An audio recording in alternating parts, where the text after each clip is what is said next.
Hello guys, good morning to all of you. आप सभी का यूट्यूब के पाल एकेडमी में मैं विनोद पाल स्वागत करता हूं। आज हम लोग कक्षा 11वीं के हिंदी पद्य खंड में संकलित गोस्वामी तुलसीदास जी के द्वारा रचित विनय पत्रिका नामक शीर्षक को पढ़ेंगे। इस विनय पत्रिका शीर्षक में गोस्वामी तुलसीदास जी प्रभु श्री रामचंद्र जी से क्या निवेदन कर रहे हैं। कबहु कहो यही रहनि रहंगो, श्री रघुनाथ कृपालु कृपाते संत स्वभाव गहंगो। जथा लाभ संतोष सदा, काहु कछु न चहंगो। परहित निरत निरंतर मन क्रम, बचन नेम निबहंगो। परुष बचन यति दुसह श्रवण, सुनित ही पावक न दहंगो। विगत मान सम शीतल मन, पर गुण नहीं दोष कहंगो। परिहरि देह जनित चिंता, सुख दुख संबुद्धि सहंगो। तुलसीदास प्रभु यही पथ रहे, अब चल हरि भक्त लहंगो। कबहु कहो यही रहनि रहंगो। गोस्वामी तुलसीदास जी निवेदन करते हुए कहते हैं कि कबहु कहो यही रहनि रहंगो। कबहु यानी कभी, हो मतलब मुझे, यही मतलब इस प्रकार का, रहनि मतलब जीवन, रहंगो यानी प्राप्त होगा। यानी कह रहे कि क्या मुझे कभी इस प्रकार का जीवन प्राप्त होगा। अब किस प्रकार के जीवन की बात है, अगली पंक्ति में कहते हैं, श्री रघुनाथ कृपालु कृपाते संत स्वभाव गहंगो। यानी कह रहे कि क्या मैं दयालु रघुनाथ जी की कृपा से संत स्वभाव गहंगो, संतों जैसा स्वभाव, गहंगो मतलब प्राप्त करूंगा। क्या मैं संतों के जैसे स्वभाव को प्राप्त कर पाऊंगा। जथा लाभ संतोष सदा, काहू से कछ न चहंगो। जथा लाभ मुझे अपने परिश्रम से जो कुछ भी लाभ प्राप्त होगा, सदा मैं उसी से संतोष करूंगा। काहू से कछ न चहंगो, अन्य किसी से मैं किसी वस्तु की कामना नहीं करूंगा, इच्छा नहीं करूंगा। परहित निरत निरंतर, मन क्रम वचन नेम निहंगो। परहित मतलब दूसरे के हित में, दूसरे की भलाई में, निरत मैंने संलग्न रहूंगा, जुड़ा रहूंगा। निरंतर मैंने हमेशा, लगातार, कैसे, मन से, कर्म से और वचन से। यानी गोस्वामी तुलसीदास जी कहते हैं कि मैं मन, कर्म और वचन से निरंतर दूसरे के कल्याण में संलग्न रहूंगा। नेम निहंगो, और इस नियम का सदैव पालन करता रहूंगा। इन्हीं के थोड़े दिन के लिए ऐसा करूंगा, फिर उसके बाद से ऐसा नहीं करूंगा। मैं सदैव इस नियम का पालन करूंगा। गोस्वामी तुलसीदास जी कहते हैं आगे कह रहे कि परुष वचन अति दुसह श्रवण, सुनते ही पावक न दहंगो। परुष वचन एकदम कठोर से कठोर, असह्य, अति दुसह श्रवण यानी कानों को जो सहने योग्य नहीं है, इतनी कठोर वाणी, जो मतलब आपको ऊपर कोई कटाक्ष करता है, कोई बोलता है, कह रहे कि अत्यंत कठोर और असह्य जो वचन है, उसको भी सुनकर मैं ते पावक न दहंगो, कभी भी मैं क्रोध की अग्नि में नहीं चलूंगा। यानी कोई मुझे कुछ भी कहेगा, कठोर से कठोर वाणी भी कहेगा, फिर भी मैं कभी भी क्रोध की अग्नि में नहीं चलूंगा। इनके कहने का तात्पर्य यही है, अर्थात अपमानित होने पर भी मैं क्रोध नहीं करूंगा। कहने का तात्पर्य इनका यह है, विगत मान सम शीतल मन, पर गुण नहीं दोष कहंगो। विगत मान, विगत मैंने पहले जो मुझे मान मिला, अपमान मिला, उस तरह की सारी भावनाओं से दूर होकर सम शीतल मन, समशीतल अपने मन को सुख और दुख के प्रभाव से मुक्त करके एकदम शांत रखूंगा, शीतल रखूंगा। पर गुण मैं दूसरे के केवल गुण की बखान करूंगा, नहीं दोष कहूंगा, और मैं किसी के दोष का उल्लेख नहीं करूंगा, वर्णन नहीं करूंगा, केवल मैं दूसरे के गुणों का वर्णन करूंगा। परिहरि देह जनित चिंता, दुख सुख संबुद्धि सहंगो। परहरि देह जनित चिंता, परिहर में एकदम त्याग दूंगा। देह जनित यानी देह की जो चिंता है उसको भी मैं त्याग दूंगा। यानी ये कह रहे हैं कि जब मैं ऐसा हो जाऊंगा, एक संत का स्वभाव मिल जाएगा, तो मैं अपने शरीर से संबंधित चिंताओं को छोड़ दूंगा और दुख और सुख का समान भाव से सहन करूँगा। सुख दुख सुख संबुद्धि संगो, उसका मैं समान भाव से सहन करूँगा, दुख हो या सुख हो। ऐसा नहीं कि सुख के अवसर में मैं अहंकारी बन जाऊँगा और दुख के समय में विचलित हो जाऊँगा, ऐसा नहीं करूँगा। मैं अगर सुख मिलेगा तो अहंकार भी नहीं बनूंगा, अहंकारी भी नहीं बनूंगा, और दुख मिलेगा तो अपने मार्ग से विचलित भी नहीं होऊंगा। तुलसी प्रभु यही पथ रही अबिचल हरि भक्ति लहंगो। तुलसीदास जी कह रहे हैं कि प्रभु यही पथ रही अबिचल हरि भक्त लहंगो, कि हे प्रभु मैं संतों के इस मार्ग पर चलता हुआ भगवान की अविचल भक्ति कब प्राप्त करूंगा। प्रभु यही पथ रही अविचल, इस अविचल जो पथ है उस पर चलते हुए हरि भक्त लहंगो, यानी हरि की भक्ति को मैं कब प्राप्त करूंगा। दूसरा पद है, ऐसी मूढ़ता या मन की परिहरि राम भगत सुर सरिता, आस करत वो सकन की तुम समूह निरख चातक जो त्रिसित जान मत घन की, नहीं तह शीतलता नावार पुण्य हानि होति लोचन की, जो गच काच बिलो किसे न जड़ छाह आपने तन की, टूटत यति आतुर आहार बस छत विसारी आनन की, कहा लो कहो कुचाल कृपा निधि जानत हो गति मन की, तुलसीदास प्रभु हरहु दुसहु दुख करहु लाज निजपन की, करहु लाज। स्वामी तुलसीदास जी कहते हैं कि ऐसी मूढ़ता यह मन की, यानी खुद के विषय में कह रहे हैं कि यह मन कुछ ऐसी मूर्खता कर रहा है, ऐसी मूढ़ता या मन की, यह मन कुछ इस प्रकार की मूर्खता कर रहा है कि परिहरि राम भगति सुर सरिता, आस करत ओ सकन की। परिहरि मतलब त्याग करके राम भगति, राम की भक्ति रूपी सुर सरिता, यानी सुर मतलब देवताओं की सरिता, अर्थात गंगा को त्याग करके आस करत ओस कन की, और ओस की बूंदों के द्वारा अपनी प्यास को बुझाना चाहता है। इसका यह व्यवहार ऐसा ही है कि धूम समूह निरख चातक जो त्रिसित जान मत घन के, अपने मन को कोसते हुए गोस्वामी तुलसीदास जी कहते कि धूम समूह, जिस प्रकार धुएं के समूह को निरख मतलब देखकर, चातक जो त्रिसित, जो प्यासा चातक होता है, पपीहा होता है, धुएं के समूह को देखकर जान मत घन की, वह यह समझ लेता है कि वह मेघ है, बादल समझ लेता है, और पानी के लिए उसी की ओर एकदम टकटकी लगाकर देखने लगता है, परंतु वहां से उसे क्या मिलती, केवल निराशा मिलती है। नहीं तो शीतलता नवार, न तो उसके तन को शीतलता मिल पाती है और न ही पानी मिलती है। पुण्य हानि होती लोचन की, और केवल उसकी आंख को, लोचन को कष्ट ही पहुंचता है, अन्य कोई लाभ नहीं होता है।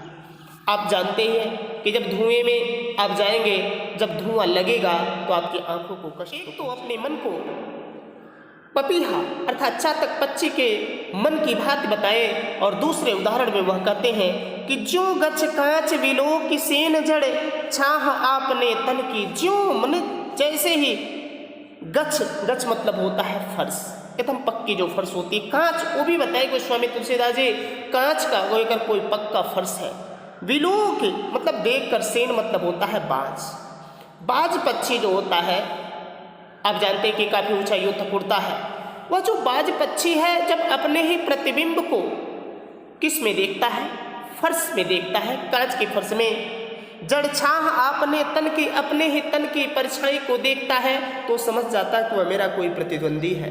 वह प्रतिद्वंदी समझ करके टूट पड़ता है अति आतुर आहार बस, अपनी भूख को मिटाने के लिए। वो जो मूर्ख बाज है अपनी परछाई को जब देखता है तो उसी को अपना प्रतिद्वंदी समझ पाता है, और भूख से व्याकुल होने के कारण वह उस पर टूट पड़ता है बस छत विसारे आनंद की, लेकिन उससे भी उसको कोई लाभ नहीं होता है।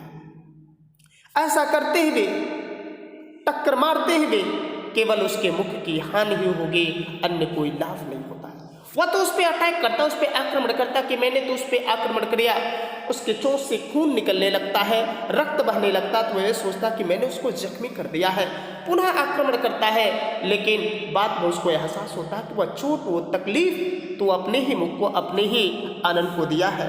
तो आगे गोस्वामी तुलसीदास जी के कह लो कहाँ कुचाल कृपा निधि जानत हो गति मन की। अर्थात कह रहे कि हे कृपा के सागर, हे प्रभु, मैं अपने मन के ये जो दोषपूर्ण एवं तुच्छ कर्मों का जो वर्णन है वह मैं कहाँ तक करूं, कहाँ लो कहूँ कुचाल कृपा निधि जानत हो गति मन की। आप तो हमारे मन की गति को जानते हैं, आप तो यंतर्यामी हैं, कहाँ लो कहूँ कुचाल। यानी ये जो दोषपूर्ण तुच्छ जो कर्म है उसका वर्णन मैं कहाँ तक कहूँ, आप तो मेरे मन के हृदय की बात को जानते हैं। फिर आगे तुलसीदास प्रभु हरऊ दुसहु दुख करहु लाज निज पनखे। तो अंत में तुलसीदास जी श्री राम से अपने उद्धार की प्रार्थना करते हुए कहते हैं कि हे प्रभु, हरहु दुसहु दुख, हर लीजिए हमारे सभी जो दुख है उन दुखों को हर लीजिए, करहु लाज निज पनखे, और हमारी लाज बचा लीजिए। अर्थात इस शरणागत का उद्धार करके अपनी प्रतिज्ञा पर विचार करते हुए आप इस भयंकर दुख से मेरा उद्धार कीजिए। क्योंकि आप ये मानते हैं, आप ये कहते हैं कि कोई भी यदि भक्त मन से, कर्म से और वचन से एकदम लगा रहेगा उसका उद्धार होगा ही। तो मैं तो लगा हुआ हूँ, मेरा कम से कम इस शरणागत तुलसी का आप उद्धार करा दीजिए। तीसरा पद है, हे हरि कसन हरहु भ्रम भारी, जदपि मृषा सत्य भासे, जब लग नहीं कृपा तुम्हारी, अर्थ अविद्यमान जानिय संस्कृत, नहीं जाई गोसाई, बिनु बाधे निज हठ सठ पर बस पर यो कीर की नाई, सपने व्याधि विविध बाधा भय मृत्यु उपस्थित आई, वैद्य अनेक उपाय करहि, जागे बिनु पीर न जाई, श्रुति गुरु साधु सुमृत्यु समंत, यह दृश्य सदा दुखारी, तेहि बिनु तजे भजे बिनु रघुपत, विपत सके कोठारी, बहु उपाय संसार तरन विमल गृदा श्रुतु गावे, तुलसी मैं मोर गए बिनु, जिय सुख कबहु न पाए, जिय सुख कबहु न पाए। स्वामी तुलसीदास जी कहते कि हे हरि कस न हरहु ब्रह्मभारी, हे हरि, हे प्रभु, कस मतलब क्यों न, हरहु पुनः हर ले रहे हैं, ब्रह्मभारी, जो मेरा भारी सा भ्रम है, यानी मेरा ये जो भारी भ्रम है उसको आप दूर क्यों नहीं कर लेते, उसको हर क्यों नहीं लेते। जदपि मृषा सत्य भासे, जब लगी नहीं कृपा तुम्हारी, जब लगी नहीं कृपा तुम्हारी, जब तक आपकी कृपा नहीं होगी। जदपि मृषा, यह जो संसार है वह तो झूठा है, मिथ्या है, असत्य है, लेकिन जब तक आपकी कृपा नहीं होगी सत्य भासे, तब तक यह संसार भी सत्य सा प्रतीत होगा, सही लगेगा, सत्य लगेगा। फिर आगे करते हैं कि अर्थ अविद्यमान जानिए। गोस्वामी तुलसीदास जी कहते कि जानी, मैं तो जानता हूँ, अर्थ मतलब इंद्रियों के विषय, अविद्यमान, मैं जानता हूँ कि इंद्रियों के विषय नाशवान है, तथा उनसे जो विषय है वह सुख है, वह क्षणिक है, संसृत नहीं जाए गोसाई, लेकिन इतने से भी इस संसार से छुटकारा नहीं मिल पाता। अर्थात कह रहे कि मैं देखता हुआ भी क्या हूँ, अंधा, मैं देख रहा हूँ लेकिन फिर भी अंधा हूँ। क्यों? क्योंकि जब तक आपकी कृपा नहीं होगी तब तक मेरे चक्षु, मेरे नेत्र नहीं खुलेंगे। आगे करके बिनु बांधे निज हठ सठ पर बस परियो कीर की नाई, बिनु बांधे कह रहे कि तो मैं बिना किसी के बांधे ही निज हठ सठ पर बस, यानी कह रहा है कि स्वयं अपने ही हट से इस प्रकार पराधीन हुआ हूँ, इस प्रकार पराधीन होकर पड़ा हुआ हूँ कि परियो कीर की नाई, कीर मतलब होता है तोता, जैसे तोता दाने के लालच में बहेलिए के जाल में स्वयं फंस जाता है, वही स्थिति हमारी हो गई है।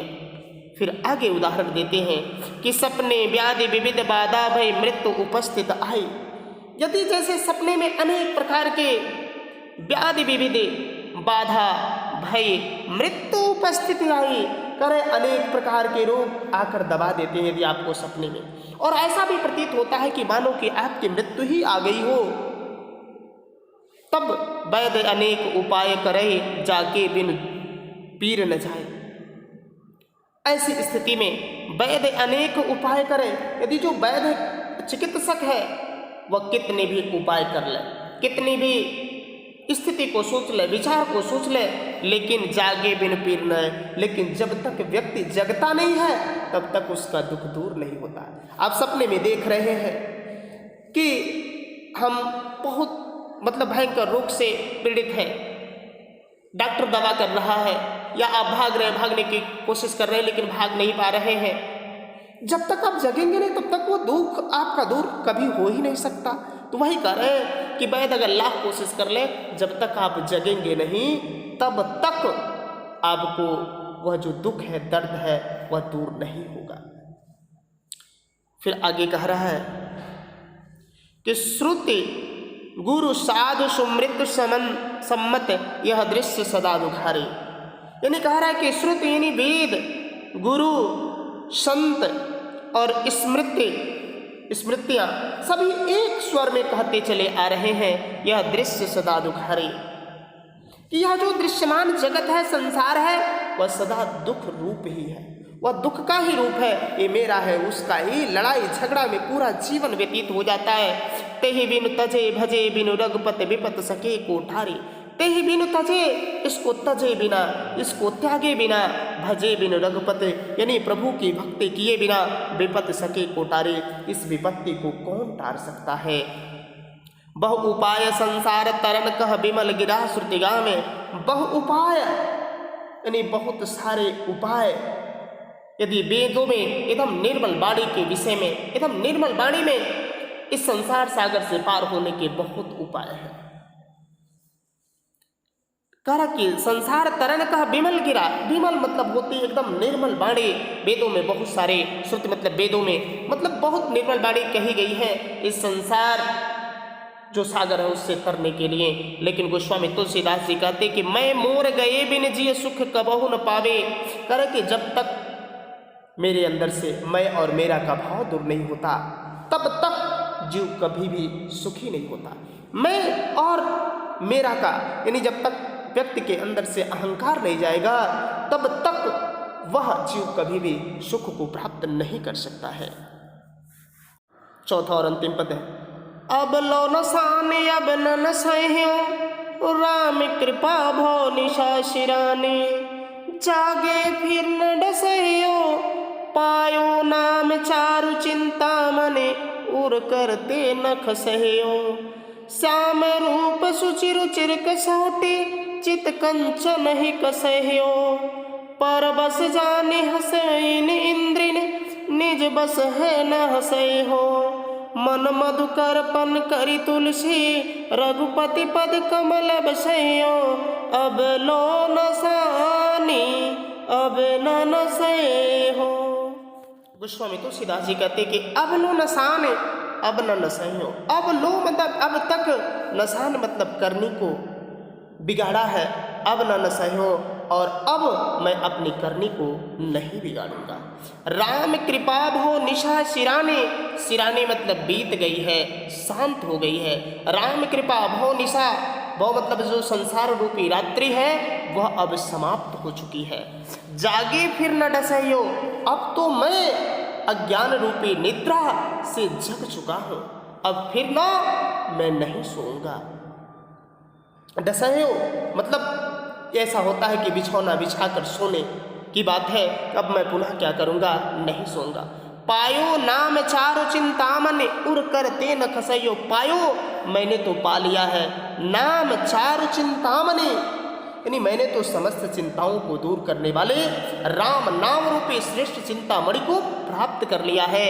उर कर ते न खसह्यो, उर हृदय, कर हाथ, ते न खसह्यो, खसह्यो गिरने नहीं दूंगा। कह रहा है कि अब अपने हृदय रूपी हाथ से उसे गिरने नहीं दूंगा। श्याम रूप सुचि रुचिर कसौटी चित कंचन ही कसह्यो। अब कह रहा है कि श्याम रूप, श्याम सांवले रूप, सुच पवित्र, रुचिर कसौटी यानी प्रभु श्री राम के श्यामल और पवित्र रूप को कसौटी बनाकर, चित कंचन ही कसह्यो, मैं अपने मन रूपी स्वर्ण को उस पर खींच कर देखूंगा। देखिए कसौटी पर लकीर खींचकर ही स्वर्ण के खारेपन की परीक्षा की जाती है कि स्वर्ण कैसा है, कितना अच्छा है। कितने अनुपात तक यह सही है। पर बस जाने हसोइन इंद्रिय निज बस है न डसइयो। पहले तो ये समाज में मैं उपहास का पात्र बनता था कि पर बस जाने हंसे इन इंद्रिय, पहले तो ये इंद्रिय पर बस थी, दूसरे के बस में, अर्थात मेरे बस में नहीं थी। ये मुझे जो नाच नचाना चाहती थी वो नाचना चाहती थी, मुझे गुलाम बना ली थी और मनमानी करती थी, जो चाहती थी वो कराती थी। निज बस है न हंसइयो, अब तो मैं इन इंद्रियों को अपने बस में कर लिया हूँ, अर्थात अब ये समाज मुझ पे हंसेगा नहीं। मन मधुकर पन कर तुलसी रघुपत पद कमल बसाइयो। कह रहा है तुलसीदास जी के मन मधुकर पन, मैंने तो प्रण कर लिया है। करी तुलसी, तुलसीदास जी कहते हैं तो मैंने तो प्रण कर लिया है। मन मधुकर, अपने मन रूपी भौरे को, मन मतलब मन, मधुकर मतलब भौरा, कि अपने मन रूपी जो भौरा है उस भौरे को रघुपति पद कमल बसाइयो। रघुपति यानी श्री रघुनाथ जी के चरण रूपी जो कमल कोश है उसके भीतर ही निवास करेगा, उससे वह उड़कर कहीं अन्यत्र नहीं जाएगा, अर्थात उसी में अपना पूरा जीवन। मन मधुकर, मन रूपी जो भौरा है, पन मतलब प्रण किया है। करी तुलसी, तुलसीदास जी ने रघुपति, रघुपति के पद कमल, उनके पैर रूपी जो कमल है उसी में सदैव बसेगा, अर्थात उससे कहीं दूर नहीं जाएगा। इस तरह से हम लोगों ने जो आपका विनय पत्रिका था उस विनय पत्रिका के पद्यांशों को भी पढ़ लिया। इसके बाद से इसके पद्यांश आधारित जो प्रश्न हैं उन प्रश्नों के उत्तर को जानेंगे। यदि आप लोग वीडियो को पहली बार देख रहे हैं, चैनल पर पहली बार हो, चैनल को अवश्य सब्सक्राइब करें। Thanks for watching the